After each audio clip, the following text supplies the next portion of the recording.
कहा गया है कि का बरखा कृषि सुखाने, अर्थात फसल के सूख जाने के बाद वर्षा का कोई लाभ नहीं होता। वर्षा तो तब ही लाभप्रद हो सकती है जब वह आवश्यकता के समय हो। प्लेटफार्म पर खड़ी रेलगाड़ी अपने यात्रियों की प्रतीक्षा नहीं करती और देर से पहुंचने वाले अफसोस करते रह जाते हैं। इसी तरह समय भी किसी की प्रतीक्षा नहीं करता।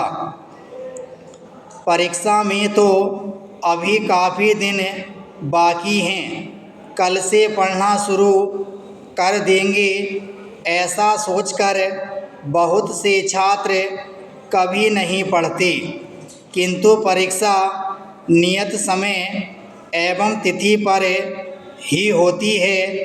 परीक्षा के प्रश्नों को देखकर उन्हें लगता है कि यदि उन्होंने समय का सदुपयोग नहीं किया तो परीक्षा हाल में ही यूं ही खाली नहीं बैठना पड़ता। इसलिए कहा गया है, अब पछताए होत क्या जब चिड़िया चुग गई खेत।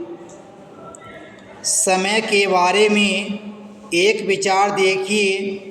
एक बार एक चित्रकार ने समय का चित्र बनाया जिसमें एक बहुत ही सुंदर व्यक्ति हंसता हुआ दोनों हाथ फैलाए खड़ा था। उसके माथे पर बहुत से बाल थे, पर सिर के पीछे की तरफ से वह एकदम गंजा था। चित्रकार का मानना था कि समय जब आता है तो आपकी ओर बाहें फैलाए आता है, और यदि आपने उसे सामने से आते हुए उसके बालों को पकड़ लिया तो वो आपको काबू में होगा। किंतु आपने उसे निकल जाने दिया तो फिर पीछे से आपके हाथ उसके गंजे सिर पर फिसलते रह जाएंगे। वह फिर आपकी पकड़ में नहीं आएगा। इसलिए समय को पहचानो और उसका सदुपयोग करो। समय के सदुपयोग से ही जीवन की सफलता का रहस्य निहित है। चाहे वह निर्धन हो या धनवान, राजा हो या रंक, मूर्ख हो या विद्वान, समय किसी के लिए अपनी गति मंद नहीं करता। इसलिए सबको जीवन में सफलता के लिए समय का सदुपयोग करना ही पड़ता है। परीक्षा में निश्चित सफलता के लिए समय रहते एवं परीक्षा से पहले तैयारी करना आवश्यक होता है। आज तक जितने भी महापुरुष हुए हैं, उनकी सफलता का रहस्य जीवन के हर पल का सदुपयोग ही रहा है।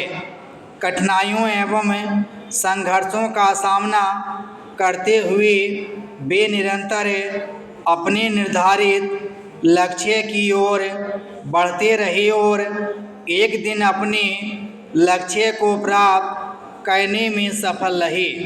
समय के मूल्य को समझने वाले लोगों की दिनचर्या हर रोज़ सुबह शुरू हो जाती है।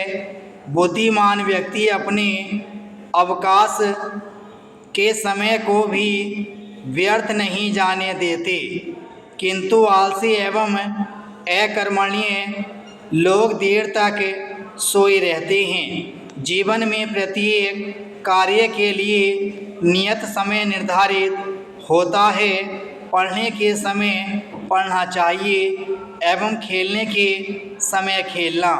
कक्षा में बैठकर खेल कूद की बातों में खोए रहना एवं खेल के मैदान में पढ़ाई लिखाई की बातें कहने को तर्कसंगत नहीं कहा जा सकता। विराम स्टॉप।